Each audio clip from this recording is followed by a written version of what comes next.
A racist police officer stops a black woman driving a Lamborghini suspecting the car isn't hers simply because of his prejudice that she doesn't deserve it. But within just 5 minutes, he realizes he has sealed his defeat, trapped, losing control, and begging for mercy. What happened? Dive into this dramatic story. The morning sunlight glinted off the Lamborghini Aventador as Jasmine Carter stepped out, exuding confidence. Her tailored blazer highlighted her professional demeanor. She was ready for an important meeting when a cold voice from across the street made her pause. "This car doesn't seem like it belongs to someone like you," a cold voice rang out. Jasmine turned her calm gaze, locking onto the man who had spoken. It was a police officer in uniform, Jack Miller, standing just a few steps away. His expression was a mix of arrogance and suspicion. The badge on his chest gleamed in the sunlight, emphasizing his air of authority. "What do you mean by that?" Jasmine asked, her voice steady but sharp. Jack smirked lazily, adjusting his belt. "I mean, people like you aren't usually seen around this neighborhood. And not with a car like this." The racist undertone in his words was unmistakable. Jasmine held back the irritation rising within her. She was no stranger to skeptical looks or comments like these. Jack shrugged, his mocking smile unwavering. "Anyway, I need to see your vehicle documents. We've had reports of stolen cars in the area." Jasmine raised an eyebrow but remained calm as she reached into her bag for her wallet. "Are you implying my car is stolen?" "It's just procedure," Jack replied, his smirk growing even more condescending. "If you have nothing to hide, you won't mind providing proof." Jasmine suppressed a sigh. She was prepared for encounters like this, but that didn't make the blatant injustice any easier to swallow. She handed over her vehicle registration and ID, her calm eyes fixed on his every move. Jack glanced at the documents briefly before handing them back, his suspicion unabated. "Fake papers aren't uncommon, you know. How exactly did you get this car?" Jasmine took a step closer, her voice turning cold. "I bought it brand new from the dealership, complete with invoices, if you'd like to see them." "But it seems no amount of proof will satisfy you, will it?" Instead of responding, Jack laughed loudly, his laugh dripping with derision. "Listen, I don't want to make this harder for you, but this car is highly suspicious. I'll have to impound it for further investigation." "You can't do that," Jasmine said, her patience thinning. "Oh, but I can," Jack retorted smugly. "And I will, unless you want things to get worse for yourself." Anger flared within Jasmine, but she knew that outright confrontation would only escalate the situation. Clenching her fists tightly, though outwardly composed, she stepped back. "You're making a mistake," she said, her voice low but resolute. Jack didn't respond. Instead, he opened the car door, got in, and started the engine. The Lamborghini roared, as if protesting being taken away from its rightful owner. Jasmine stood still, watching as the car rolled away and disappeared around the corner. Slowly, she pulled out her phone and made a call. "He took the bait," Jasmine said, her voice cold and decisive. "Initiate the plan." She ended the call, her sharp gaze fixed in the direction the car had gone. A faint smile tugged at her lips, the real game was just beginning. Jasmine stood silently, watching as the Lamborghini disappeared at the end of the street. Her sharp gaze reflected the precision of someone who had prepared for every scenario. She showed no sign of losing her composure. Instead, a faint smile crossed her lips as she pulled out her phone, scrolling through her contacts before making a call. "Perfect timing," she said as the line connected. "Activate the security system." "Understood, Jasmine," a calm male voice replied. "Everything will proceed as planned." Ending the call, Jasmine lifted her head, looking in the direction where the car had vanished. Outwardly composed, she felt a rush of anticipation, like a predator about to push its prey into a carefully laid trap. Meanwhile, Jack Miller sat behind the wheel of the Lamborghini, reveling in a deep sense of satisfaction.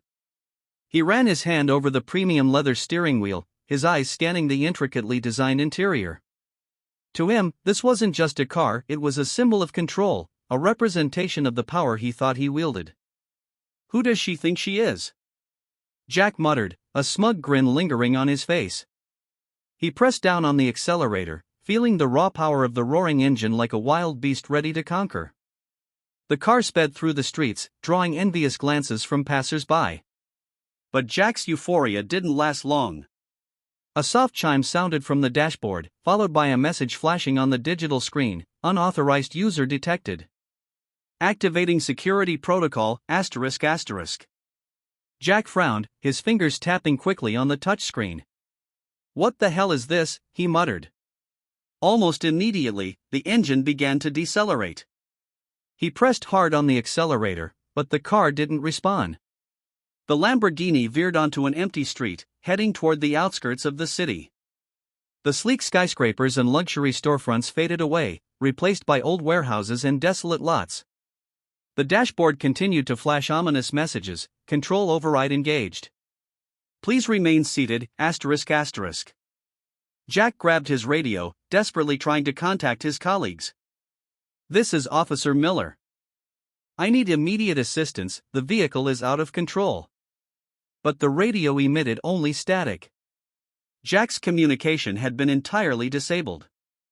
Beads of sweat formed on his forehead, dripping down as the realization of his helplessness sank in. This can't be happening, he muttered, genuine panic seeping into his voice. The Lamborghini came to a sudden stop in front of a large, abandoned warehouse.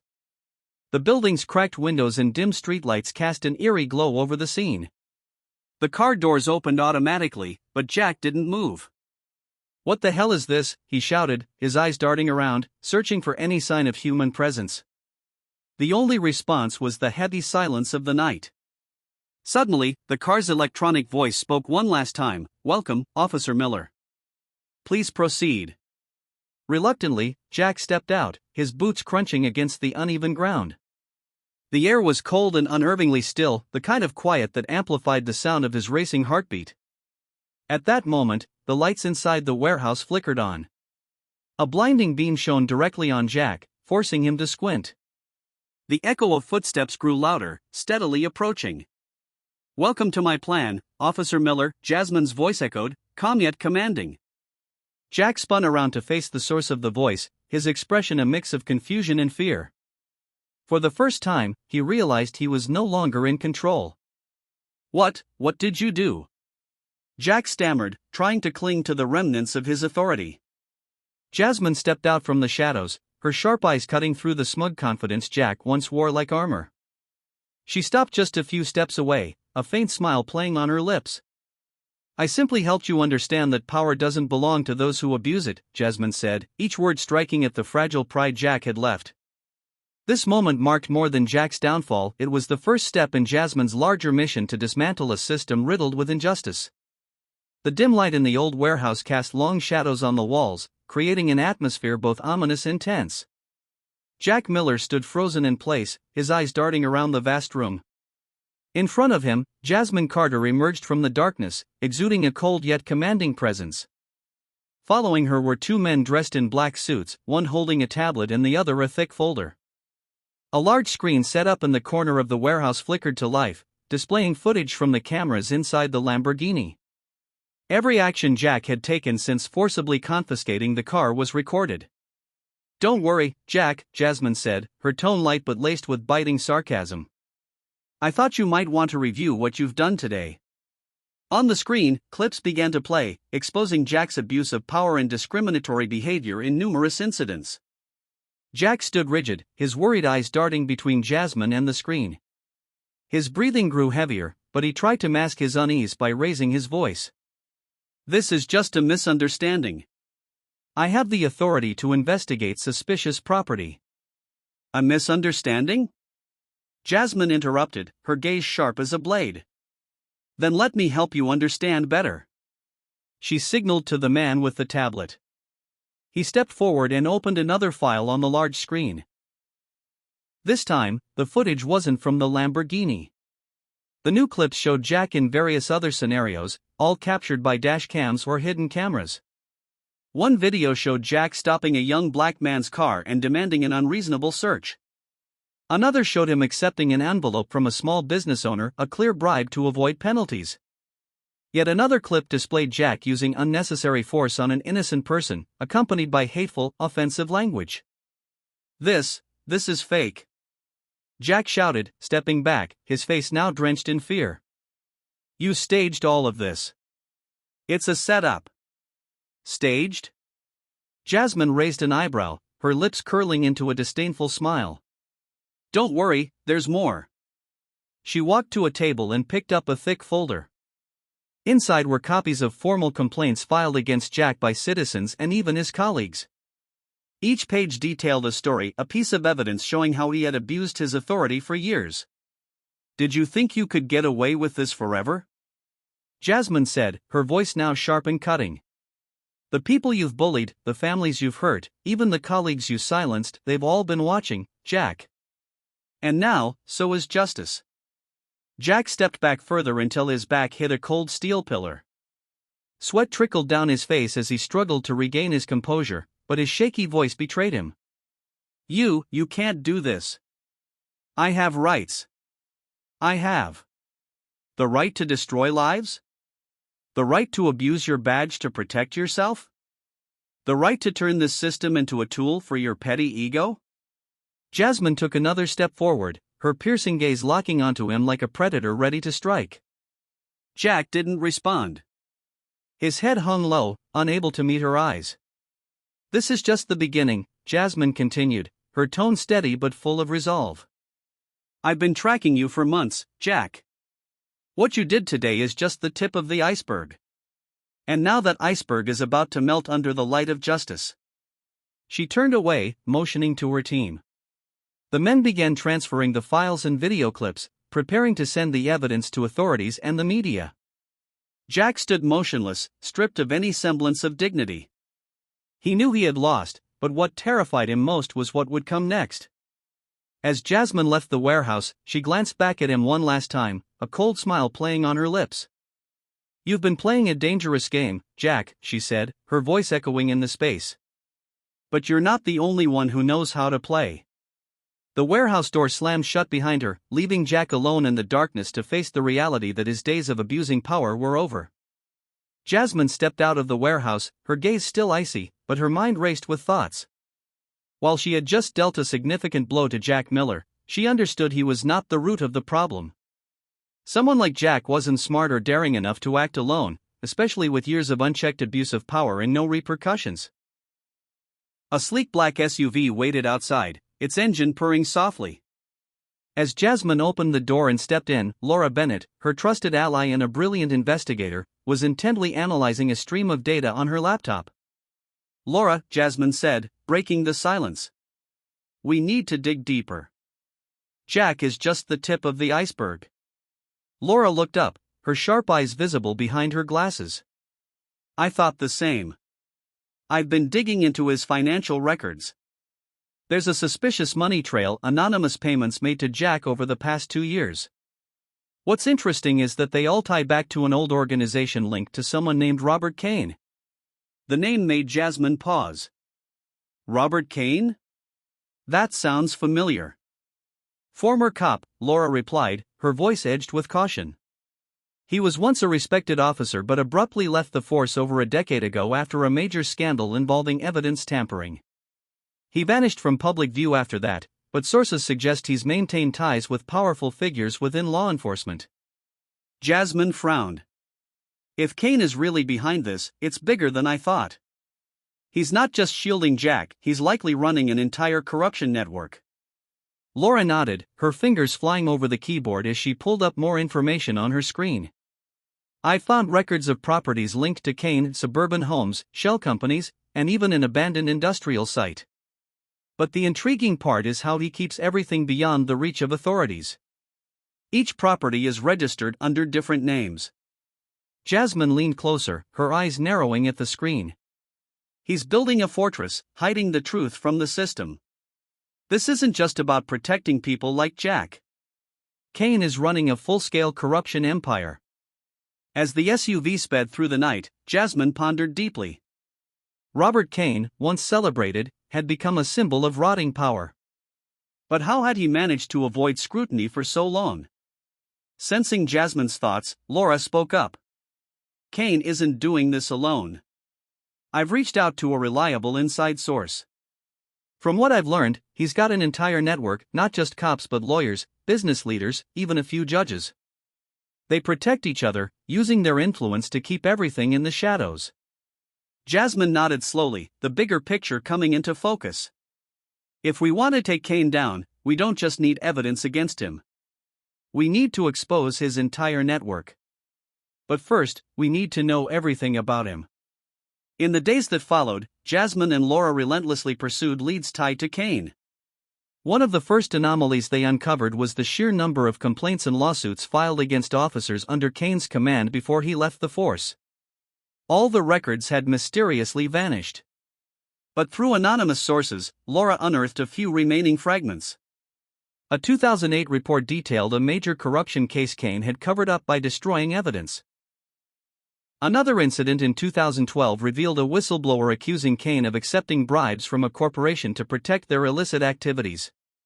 The common thread in all the cases: no one dared challenge Kane, as he had a reputation for erasing threats to his system. Jasmine decided to reach out to a mysterious figure, Frank Wallace, a former officer who had worked under Kane. Now living in seclusion after being forced into early retirement under suspicious circumstances, Wallace might hold the key to understanding Kane's operation. The meeting took place in a small cafe on the outskirts of town. Wallace, a middle-aged man with a tired face but sharp eyes, sat across from Jasmine, clutching a cup of coffee tightly. "Kane," Wallace began, his voice hoarse from years of carrying the weight of his knowledge, "he's not just a man, he's a system. Everyone in that system owes him something. And if anyone tries to leave or turn on him, they disappear. Permanently." Jasmine locked eyes with Wallace. "If you're so afraid, why agree to meet with me?" Wallace smirked bitterly, a flicker of determination breaking through his weariness. "Because I've seen too many good people crushed. And you seem like the only person willing to challenge him. But be careful, Kane doesn't just hide well. He fights dirty." As Jasmine left the cafe, she felt the gravity of the situation sink in. Robert Kane wasn't just an adversary, he was the nexus of a deeply entrenched network with tendrils reaching every corner of the system. "Laura," Jasmine said as she climbed back into the SUV, her eyes blazing with determination, "we're not just going after Kane. We're going to bring his entire system into the light." Laura nodded silently, preparing the next steps in their plan. The battle had only just begun, and Jasmine knew the road ahead would be fraught with dangers unlike anything she'd faced before. But fear was never an option. The atmosphere in the small meeting room grew heavier as Jasmine Carter and her team watched the television screen. The news broadcast delivered accusations against her, with bold letters scrolling across the bottom: "Entrepreneur Jasmine Carter accused of fabricating evidence to smear police." "This is unbelievable," Laura Bennett said, her voice laced with anger as she turned off the screen. "Robert Kane is definitely behind this. He's using the media to twist the truth." Jasmine sat in silence, her gaze icy, though turmoil stirred within her. The accusations from the broadcast replayed in her mind that she had fabricated evidence, manipulated information, and even used falsified documents to tarnish the reputation of law enforcement. "This isn't just a defensive tactic," Jasmine finally said, breaking the silence. "Kane is playing a dangerous game. He's trying to turn me into the villain in the public's eyes before I can expose him." Across the city, Robert Kane sat in his expansive office, his expression unreadable as he watched media coverage bend in his favor. He knew that tarnishing Jasmine's reputation would not only deflect attention from his crimes but also distract and discredit her. Picking up the phone, he called a trusted journalist. "I want the story to keep escalating," Kane said, his tone steady but heavy with authority. "Dig into her past. Find anything that could make the public question her motives." "Understood, sir," came the deferential response from the other end of the line. Kane hung up, a faint smile crossing his lips. He understood how to control the narrative. By flooding the media with doubt, he could obscure the truths Jasmine was fighting to expose. While Jasmine grappled with the media onslaught, Daniel Brooks, one of her trusted associates, began to act suspiciously. Laura, whose sharp instincts rarely failed her, started noticing anomalies. One evening, after everyone had left the office, she caught Daniel secretly copying data from their server onto an external hard drive. "Daniel," Laura's voice rang out, startling him. "Laura, it's not what it looks like," Daniel stammered, trying to hide the hard drive behind his back. "Not what it looks like? Then what are you doing?" Laura stepped forward, her expression firm. Daniel lowered his head, his voice faltering. "I didn't have a choice. Kane knows about my family," he threatened. Before Jasmine could respond, another voice broke in, low and menacing. "Miss Carter, we think it's time you reconsider your actions. If not, your sister will pay the price." "Robert Kane," Jasmine said, her tone icy. "You think this will make me back down?" The man in the video chuckled dryly, his laughter echoing through the speakers. "This isn't a game, Jasmine. You're not just going up against me, you're up against the entire system. Stop now, or you'll face the consequences." The video cut off, leaving the screen pitch black. Jasmine stood still, clutching the phone tightly, but her expression showed no trace of fear. Immediately, she called Laura Bennett, her voice quick and firm. "They've taken Emily. I need to know where she is now." Laura didn't waste time with questions. "I'll activate our contacts in." While Laura and the team got to work, Jasmine analyzed every detail of the video, fleeting images in the background, ambient sounds, anything that could serve as a clue. Within hours, Laura called back. "I've pinpointed the most likely location, an old warehouse in the West Industrial District," Laura said. "But, Jasmine, it could be a trap. Kane wants you to go there." "I don't have a choice," Jasmine said, her voice resolute. "Get everything ready. We're bringing Emily home." With Laura and a private security team in tow, Jasmine headed to the suspected location. The warehouse loomed in the darkness, its entrance faintly lit by a single bulb above the main door. Inside, Emily sat tied to a chair, but the room was far from empty. Kane's men, armed and menacing, were stationed throughout the space, their expressions steely and unyielding. Jasmine didn't enter immediately. Instead, she and her team executed a calculated plan. Laura deployed a signal jammer, disrupting the captor's communications, while the security team launched a coordinated assault from multiple angles. Gunfire erupted, the flash of muzzle sparks lighting up the room in bursts. Amid the chaos, Jasmine pushed through, untying Emily from the chair. "I knew you'd come," Emily said, her voice shaky but filled with relief. "You're safe now," Jasmine replied, her voice low but full of emotion. Emily, still shaken, nodded and clung to her sister as they made their way out of the warehouse. As the SUV sped away from the scene, Jasmine received another text from Kane. "You may have won this round, but the war isn't over. Let's see how long you can protect your family."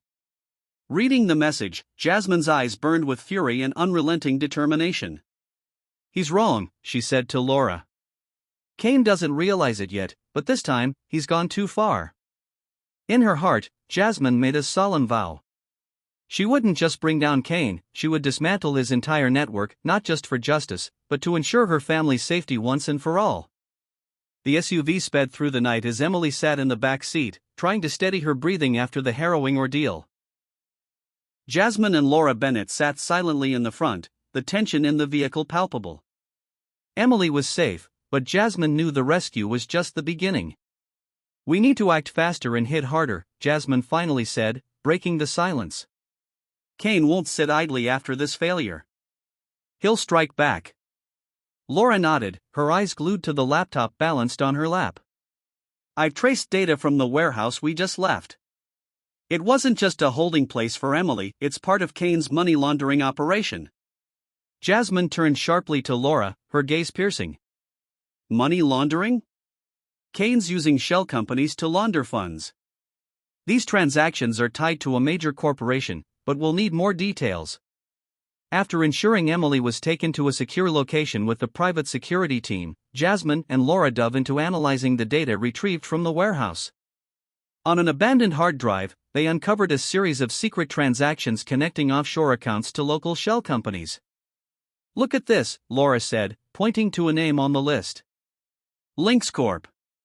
It's a seemingly legitimate corporation, but it's a hub for Kane's laundering activities. Jasmine sat quietly, her sharp eyes locked on the screen. Lynx Corp was a familiar name. They had sponsored numerous high-profile city events, and their CEO, Victor Stanton, was a respected figure in the business community. If Stanton is tied to Kane, we're dealing with a network that goes far beyond the police force, Jasmine said coldly. It's embedded in finance and politics too. This is bigger than just Kane. As they delved deeper into their investigation, Jasmine received an alert about unmarked vehicles tailing them. Laura quickly prepared for the worst. Jasmine floored the accelerator, sending the SUV surging down empty streets. In the rearview mirror, she spotted two black, unlicensed cars closing in. They're not going to let us keep this data, Jasmine said, her voice unnervingly calm. A gunshot shattered the rear window, causing Emily to scream in panic. Jasmine held the wheel tightly, her focus razor-sharp. Hold on. I'll get us out of this, she said. She steered the SUV into a narrow alley leading toward the outskirts of the city. Laura, seated in the passenger seat, grabbed a handgun from the glove compartment, ready to respond. We need to do something to shake them off, Laura said, firing a shot out the window. Jasmine swerved sharply, guiding the SUV into an empty parking lot. The sudden maneuver caught the pursuers off guard, and one of their cars slammed into a concrete wall. The second car kept coming, but Jasmine sped through a shortcut and escaped into the night. Back at a safe house, Jasmine and Laura immediately got to work, distributing the retrieved data to trusted allies among independent lawyers and media outlets. We have enough to make Kane pay, Jasmine said. But we need to do this the right way. If we release the information too soon, he'll deny everything and erase the evidence. Laura agreed. We'll need more witnesses, additional documentation, and a plan to expose his entire network. But Jasmine knew time wasn't on their side. Kane had shown he was willing to do anything to protect himself. By attacking her family, he had crossed a line. Standing by the window, staring out at the city blanketed in darkness, Jasmine felt a fire of determination burning within her. Kane thinks he can intimidate me. But all he's done is fuel my resolve to bring down his entire operation, she said to Laura. Laura nodded. We won't stop until the truth comes to light. As the city settled into the quiet of the night, Jasmine knew she had gained a crucial advantage in this battle. But she also understood that Kane and his network wouldn't go down without a fight. The days ahead would decide everything, not just for her, but for the countless people who had endured injustice in the shadows for far too long. Nothing matters more than Emily, Jasmine replied. They think kidnapping her will stop me. They're wrong. Late at night, Jasmine Carter's house lay in silence, illuminated only by the soft glow of scattered table lamps. She sat on the living room sofa, focused on her laptop, where the latest evidence about Robert Kane's network had just been analyzed. Laura Bennett sat across from her, reviewing a long list of documents they planned to send to trusted allies. We've made a significant breakthrough, Laura said, her eyes glued to the screen. The data from Lynx Corp doesn't just confirm that Kane is laundering money, it also connects him to other scandals within the police force. But this makes him more dangerous than ever. Jasmine lifted her head, her expression calm but resolute. Kane knows his time is running out. He won't back down without a fight. At the same time, in a hidden location, Robert Kane sat in a dimly lit room, illuminated by the cold blue glow of a computer screen. Before him were live surveillance feeds of the area surrounding Jasmine's house. She's pushed too far, Kane said, his voice calm but chilling. It's time to send a clear message. If Jasmine Carter wants to dismantle this system, she'll pay with everything she holds dear. A large, imposing man with a cold demeanor stepped forward, Mark Graves, a professional hitman Kane frequently employed for critical tasks. Her house is the target, Kane continued. I don't want any mistakes. Graves nodded, his voice curt but commanding. I'll make sure she doesn't have a chance to retaliate. Hours later, as Jasmine and Laura continued working, a faint noise came from outside the window. Jasmine's head snapped up, her instincts immediately on high alert. Did you hear that? Jasmine asked, her eyes fixed on the window. Laura set down her laptop and grabbed the handgun beside her. We might have trouble. Before they could react further, the sound of shattering glass erupted from downstairs, followed by heavy footsteps. Laura quickly stood, weapon in hand, while Jasmine pressed a button on the desk to activate the internal alarm system. "Graves," Laura muttered, recognizing the precise, methodical movements of the attackers. "These aren't amateurs. This is a professional team." Jasmine remained composed, retrieving a handgun from a drawer and giving Laura instructions. "We hold this room until the security team arrives. If they break through, we retreat through the tunnel." Gunfire broke the midnight silence as Kane's team launched a tactical assault, employing breaching tools and stun grenades to take control of the house. Jasmine and Laura, aided by the security system, fought back fiercely. One assailant attempted to breach the living room, but Jasmine was ready. She fired a precise shot, taking him down at the threshold. Laura, standing nearby, spoke quickly. "We can't hold this position much longer. They've got the numbers and the firepower." Jasmine nodded, her eyes scanning the room. "We're retreating through the tunnel, but I'm not leaving anything behind for them." She pressed a button on a wall panel, activating a data destruction protocol. Computers, hard drives, and all devices containing critical information were wiped clean or destroyed. As Jasmine and Laura escaped through the hidden tunnel, a deafening explosion rocked the house above. Realizing they couldn't complete their mission, the attackers had detonated explosives to destroy the entire property. From a safe distance, Jasmine and Laura turned to see flames engulfing the house, casting a bright glow against the dark sky. Jasmine felt a pang of pain in her chest but refused to let it show. "The house may be gone," she said firmly, "but this fight is far from over." Laura stood beside her, a look of respect in her eyes. "We've lost a piece of the puzzle, but we still have the most important thing, our lives and the truth." Shortly after the attack, Jasmine and Laura were escorted by their security team to a new safe house, an apartment secured by one of their trusted allies. As they entered the apartment, Laura turned to Jasmine. "Kane is trying to intimidate you, to make you give up. But this attack only proves we're getting closer to bringing him down. It's a sign we're on the right track." Jasmine didn't respond immediately. She stood by the window, gazing out at the city lights. "Kane's pushed me into a corner," she said after a moment. "But he doesn't realize that when there's nothing left to lose, I'll only fight harder." Turning to Laura, Jasmine's eyes burned with determination. "We're going to take down his entire network." Laura nodded, her expression unwavering. "We're one step away." As the city's darkness stretched into the night, both women understood this was just the beginning of a far more brutal confrontation, where every mistake could mean the ultimate price. Yet they also knew that no matter how strong Kane seemed, truth and justice would eventually prevail.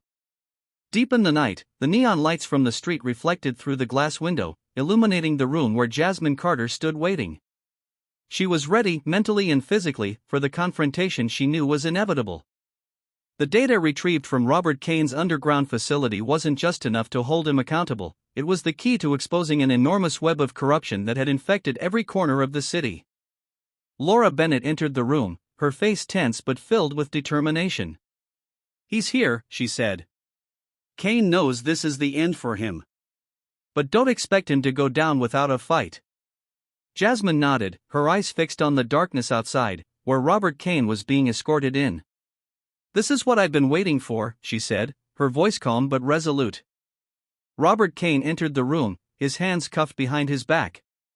Despite his situation, he exuded an eerie calm, his face betraying no fear.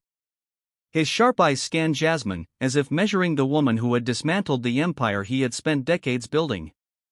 "Jasmine Carter," Kane began, his voice deep and commanding even as his position grew weaker. "I have to admit, you surprise me. Few have dared to challenge me this long, and even fewer have succeeded."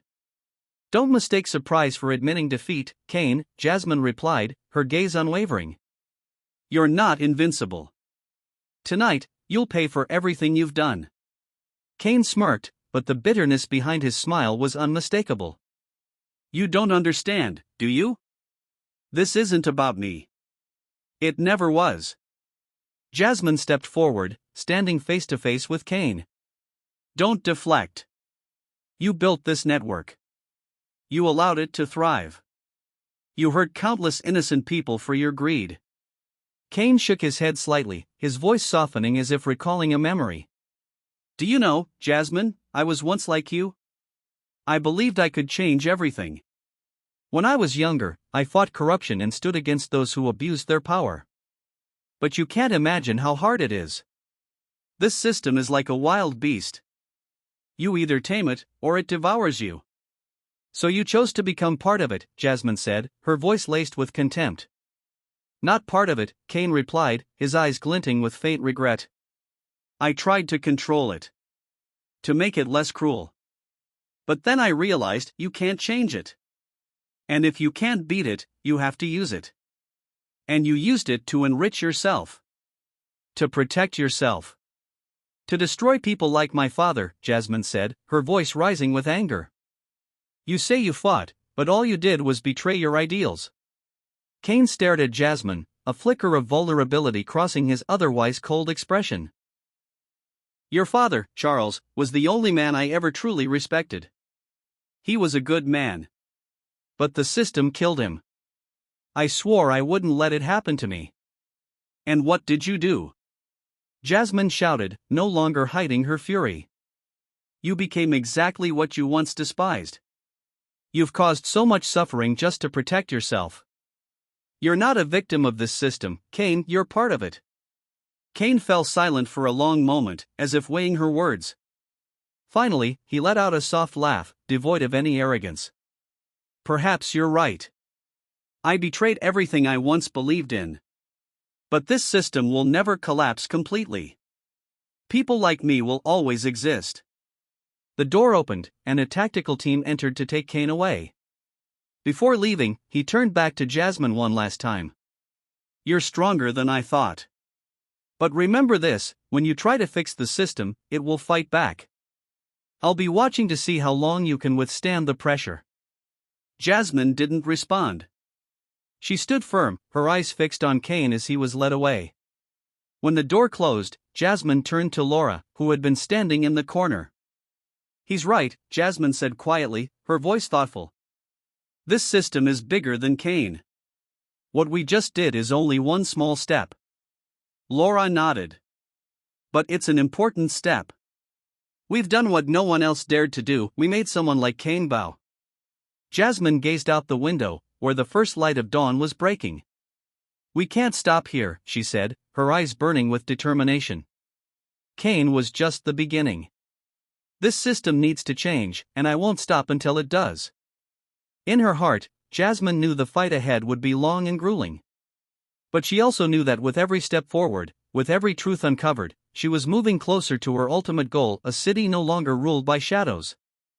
The dawn's light streamed through the windows of the safe house, carrying with it a breath of a new day. Jasmine Carter sat on the balcony, sipping her coffee, her eyes fixed on the city sprawled out before her. The city had weathered a storm, and now its shattered pieces awaited reconstruction. Laura stepped out from behind, holding a stack of documents. Good news, she said, setting the papers on the table. The authorities have officially launched an investigation into Cain's network. Several of his allies have been summoned. It looks like we've thrown them into chaos. Jasmine nodded, offering a small but measured smile. It's just the beginning, she said. Cain was right about one thing, this system won't collapse easily. But we've created a crack, and now we need to widen it. The arrest of Robert Cain and the exposure of his corrupt network quickly became the focus of every major media outlet. Those who had once been too afraid to speak out were now coming forward. Newspapers, documentaries, and public discussions about the long-buried truth flooded every platform. Jasmine watched the morning news, where a host declared boldly, "The Robert Cain case isn't just about one corrupt individual. It's a symbol of a system that needs change. We need more people like Jasmine Carter, those unafraid to confront the darkness." Emily, Jasmine's younger sister, entered the room carrying 2 cups of tea. "You're becoming a role model, Jasmine," she said with a soft smile. Jasmine took the cup, looking at her sister affectionately. "I'm not doing this to be a role model," she said. "I'm doing this to make sure you and people like you don't have to live in a world where justice is a luxury." At that moment, Jasmine's phone buzzed. A message from an unknown number appeared on the screen. You've won a battle, but the war isn't over. What you've done will only bring more danger to you and those you care about. Jasmine read the message, her expression unchanged, though her eyes burned with determination. She handed the phone to Laura, who immediately began tracing the sender. Not surprising, Laura said with a shrug. Kane might be in custody, but the people behind him are still out there. And we've just sent them a message that we won't back down. Let them try, Jasmine replied, her voice low but resolute. They don't realize I'm not fighting alone. That evening, Jasmine organized a small meeting with her newly expanded team. Alongside Laura, the room now held fresh faces, people who had once been too afraid to speak out but had now decided to join the fight. Even Emily, who had previously stayed on the sidelines, was present, her eyes alight with determination. We've accomplished something no one dared to do, Jasmine began, her voice steady and clear as it filled the quiet room.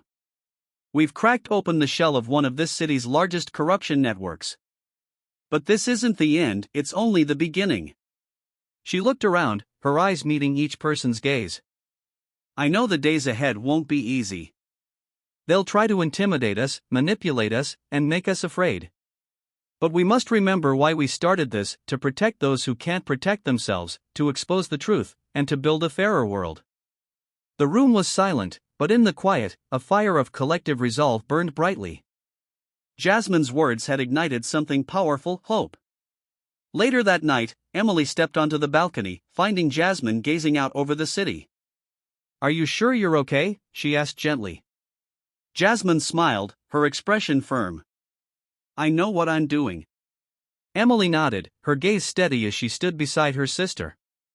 Outside, the city was cloaked in darkness, but within Jasmine, a light of hope burned brightly. She knew the fight was far from over, that the forces of corruption would not be defeated easily. But she also knew she wasn't alone. Standing on the balcony, Jasmine looked out over the city, the faint glow of its buildings reflecting in her determined eyes. A silent promise echoed in her mind, I won't stop. Not ever. With Emily at her side, Laura in the background, and a team driven by conviction, Jasmine faced the future with unwavering faith that justice, though slow, would ultimately prevail. Jasmine Carter had refused to back down in the face of darkness, and her resilience had shaken a system once thought unbreakable. But her fight was only beginning. What do you think? Does Jasmine have the strength to dismantle an entire corrupt system? Share your thoughts in the comments below, we'd love to hear from you. If this story inspires you, hit like, share it. It appears the entire transcript from the provided file has already been processed. If you need additional text, the transcript, here's a continuation of the story based on its themes and developments so far. The morning sun crept through the windows of Jasmine Carter's new safe house, painting the walls with a warm glow. Despite the promising light of day, her mind was restless. The corruption that Robert Kane embodied extended far beyond one man. It was a network entrenched in every institution Jasmine sought to reform. And while Kane was now in custody, the shadows he left behind still loomed large. Laura entered the room, her laptop tucked under one arm. Jasmine, you need to see this, she said, her tone grave. Jasmine followed Laura to the makeshift operations room they'd set up in the safe house. On the screen were leaked memos and confidential documents, evidence that Kane's allies were regrouping and planning their next move. They're not wasting any time, Laura said. Kane's absence has created a power vacuum, and his network is trying to stabilize itself. They're scrambling to protect what's left of their operation. Jasmine studied the documents, her mind working quickly. This means we have an opportunity. While they're vulnerable, we strike. We need to dismantle the network entirely, not just take out its leader. Agreed, Laura said, pulling up another file. One of Kane's key allies, Victor Stanton, the CEO of Lynx Corp, has been moving funds to offshore accounts. If we can tie him directly to Kane's operation, it'll expose the financial backbone of their network. Jasmine nodded, determination hardening her features. Then Stanton is our next target. Let's dig deeper. As the day unfolded, Jasmine and her team uncovered more about Stanton's role in the corruption network. His influence spanned beyond finance. He had connections in politics, law enforcement, and even the media. Stanton was not just a supporter of Kane, he was an architect of the system Jasmine sought to destroy. Late that evening, Emily approached Jasmine. "You've been working non-stop. Are you sure you're okay?" she asked, concern etched into her face.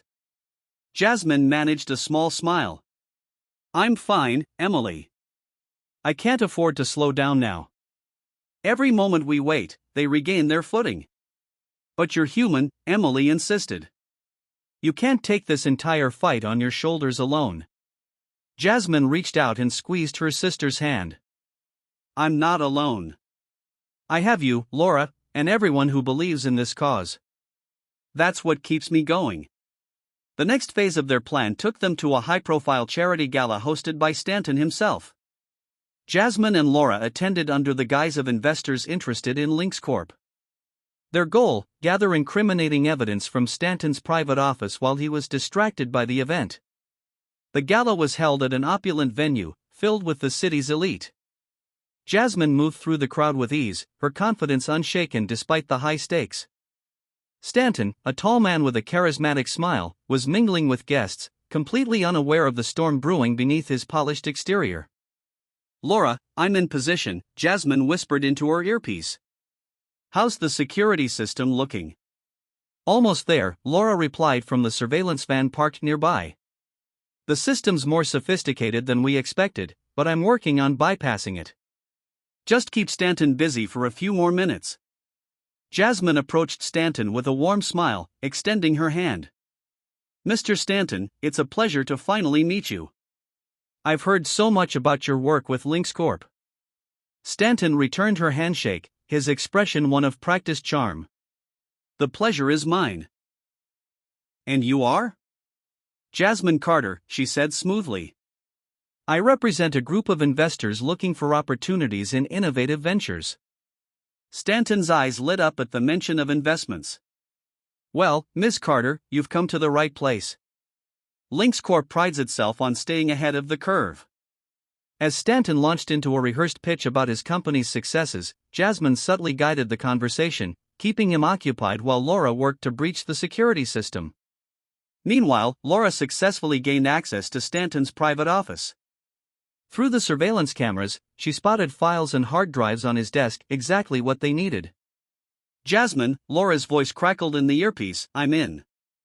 I just need 5 more minutes." "Take your time," Jasmine replied, maintaining her composure as she listened to Stanton drone on about his philanthropic endeavors. Finally, Laura's voice came through again. "I've got everything. Exfiltrating now." Jasmine excused herself from the conversation with Stanton, claiming she needed to make a call. As she walked toward the exit, she felt the weight of their victory. The evidence Laura had retrieved would be enough to expose Stanton's role in the corruption network and deliver another crushing blow to Kane's operation. Back at the safe house, Jasmine and Laura reviewed the data. It was damning: proof of money laundering, illegal transactions, and direct communications with Kane and other key players in the network. "This will destroy Stanton," Laura said, a hint of triumph in her voice. "And once he falls, the rest of the network will begin to unravel." Jasmine leaned back in her chair, exhaustion finally catching up to her. "We're getting closer, Laura. But we can't get complacent. The more progress we make, the more desperate they'll become." Laura nodded, understanding the unspoken warning. The fight was far from over, but with every step forward, they were inching closer to dismantling a system that had thrived on injustice for far too long. As dawn broke over the city, Jasmine's team worked tirelessly to prepare the evidence against Victor Stanton for release. The hard drives Laura had retrieved contained not only incriminating financial records but also personal correspondence that revealed Stanton's active involvement in shielding Kane's empire. The evidence was overwhelming, and its release would send shockwaves through the city's elite. However, Jasmine knew they couldn't just release the information haphazardly. Stanton's network of allies was vast, and they would try to discredit or suppress the evidence. It had to be released strategically, ensuring it reached those who could act on it. Later that day, Jasmine and Laura met with an independent investigative journalist, Sam Reeves, known for his fearless reporting on corruption. Sam's reputation for exposing powerful figures made him the perfect ally for this phase of the mission. "This is explosive," Sam said as he scanned through the files. "If even half of this is accurate, it'll bring Stanton down, along with anyone tied to him." "It's all accurate," Jasmine replied firmly. "We've cross-verified everything. But we need your help to make sure it reaches the public in a way they can't ignore." Sam nodded. "Leave it to me.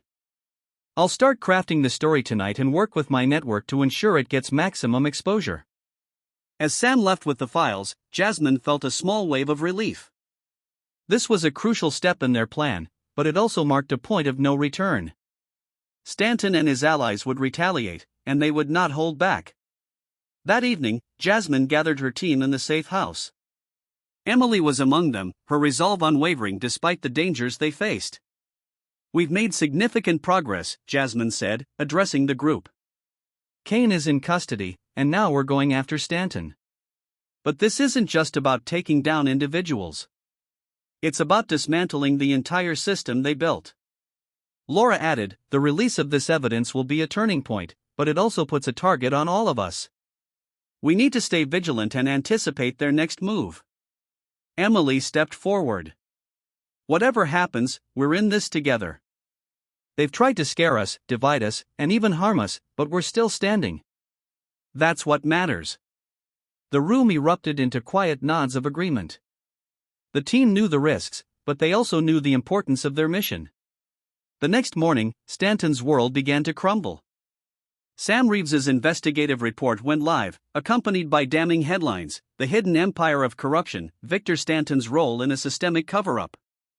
The report detailed Stanton's laundering activities, his direct connections to Kane, and his attempts to influence politics and law enforcement.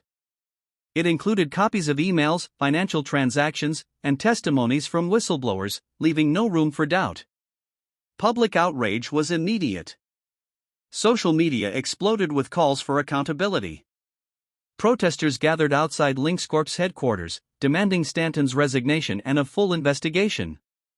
Political figures who had once aligned with Stanton scrambled to distance themselves from him. At his luxurious estate, Stanton watched the news unfold with a growing sense of dread. His phone buzzed constantly with calls and messages from his allies, all of whom were panicking as their secrets threatened to surface. "We need to contain this," Stanton said to his inner circle during an emergency meeting. "Find out who leaked this and shut them down." But even as Stanton plotted his response, Jasmine and her team were already preparing for the next phase. They knew Stanton would retaliate, and they intended to stay one step ahead. That night, Jasmine and Laura studied the ripple effects of the exposé. Stanton's network was unraveling, but it was also becoming more desperate. Intelligence reports indicated that several of Stanton's key allies were meeting in secret to discuss their next move. "We need to disrupt their coordination," Laura said. "If they're regrouping, we can't let them stabilize." Jasmine agreed. "We'll infiltrate their meeting.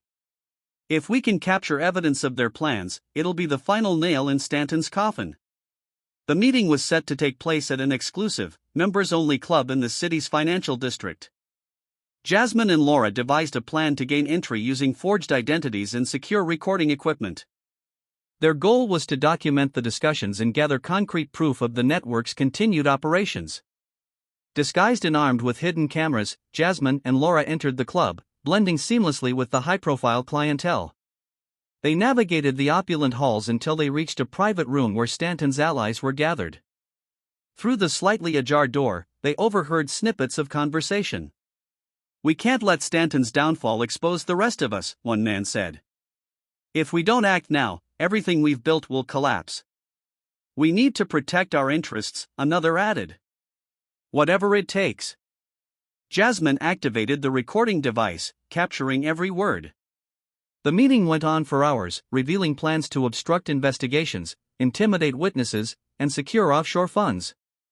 By the time the meeting ended, Jasmine and Laura had gathered enough evidence to implicate not only Stanton but several other powerful figures in the network. As they left the club and returned to the safe house, Jasmine felt a renewed sense of purpose. "This is it," she said to Laura. "We've exposed the heart of their operation. Now it's time to finish what we started. The final battle was APRO. The morning after their infiltration, Jasmine and Laura meticulously reviewed the recordings from the clandestine meeting. The evidence was irrefutable, a blueprint of corruption, showing how Stanton's network intended to obstruct justice and protect its remaining assets. Every word spoken by the participants painted a chilling picture of their desperation and willingness to use any means necessary to maintain control. "This isn't just about survival for them," Laura said, scrolling through the transcripts. "It's about retaliation. If we release this, they'll come after us harder than ever." "Good," Jasmine replied, her tone steely. "Let them. The more they fight, the more they expose themselves. But we need to act quickly before they put these plans into motion." That afternoon, Jasmine and her team coordinated with Sam Reeves and their network of trusted allies. They planned a dual attack, one aimed at releasing the recordings to the public and another focused on delivering the evidence directly to federal investigators. They knew Stanton's network would try to suppress the release, so they used multiple platforms and encrypted backups to ensure the information couldn't be erased. As the clock struck noon, the recordings were uploaded. Within minutes, the public reaction was explosive. News outlets scrambled to cover the story, social media erupted with outrage, and government officials were inundated with calls for immediate action. Jasmine watched the chaos unfold from the safe house. "This is it," she said quietly. "We've pushed them into a corner." But just as the victory felt within reach, Laura's laptop pinged with an alert. She frowned, her fingers flying across the keyboard. "What is it?" Jasmine asked, stepping closer. "It's Stanton's people," Laura replied, her voice tense. "They've launched a counteroffensive. They're flooding the media with fake reports about you, about us, claims that this is all a smear campaign orchestrated for political gain." Jasmine exhaled sharply, her resolve hardening. "Let them. The truth is already out there, and we're not stopping." As the day progressed, Stanton's network grew more aggressive. Unmarked vehicles began circling the safe house, and strange calls started flooding Jasmine's burner phone. It was clear that Stanton's allies were closing in, desperate to silence her team. "We need to move," Laura said, packing up their equipment. "This location is compromised." Jasmine nodded. "Emily, get ready. We're not staying here another minute." The team quickly relocated to a new safe house, but the tension in the air was palpable. Stanton's retaliation was escalating, and the battle was far from over. That night, Jasmine received a call from Sam Reeves. His voice was calm but urgent. "Jasmine, I've just been contacted by a source, someone inside Stanton's circle. They want to meet. Do you trust them?" Jasmine asked. "I don't know," Sam admitted. "But they claim to have information that could end this once and for all." Jasmine considered the risk. It could be a trap, but it could also be the break they needed. "Set it up," she said finally. "But we do it on our terms." The meeting was arranged for the following evening in a neutral location, a public library that was closed for renovations. Jasmine arrived with Laura and a small security detail, their movements carefully planned to avoid detection. The source, a middle-aged woman named Evelyn Grant, was waiting in the library's dimly lit reading room. Her nervous energy was palpable, but her eyes held determination. "I don't have much time," Evelyn began. "I was Stanton's personal assistant for years. I've seen everything, every deal, every bribe, every threat. But I can't stay silent anymore." Jasmine listened intently as Evelyn revealed a trove of information, including hidden accounts, safe houses, and key players in Stanton's network who had yet to be exposed. She handed over a flash drive containing documents and recordings that corroborated her story. "This is everything I have," Evelyn said, her voice trembling. "If Stanton finds out I helped you." "You're doing the right thing," Jasmine assured her. "We'll make sure you're protected." Back at the safe house, Jasmine and Laura analyzed the new evidence. It was a treasure trove of information, mapping out the inner workings of Stanton's empire in intricate detail. The flash drive contained records of transactions, emails with political figures, and even recordings of Stanton discussing plans to evade justice. This changes everything, Laura said, her excitement barely contained. We have enough to dismantle the entire network. Jasmine nodded, a rare smile breaking through her usual stoic demeanor. Evelyn's courage just gave us the edge we needed. But we have to move quickly. Stanton's people won't sit idly by. The next day, armed with the new evidence, Jasmine's team launched a coordinated strike. They delivered the information to federal authorities, bypassing local law enforcement to avoid any interference from Stanton's allies. Simultaneously, they released key pieces of the evidence to the media, ensuring that the public remained informed and engaged. The impact was immediate. Arrest warrants were issued for several high-profile figures connected to Stanton's network, and federal agents raided properties linked to his operations. Protesters gathered outside government buildings, demanding sweeping reforms to dismantle the system that had allowed such corruption to thrive.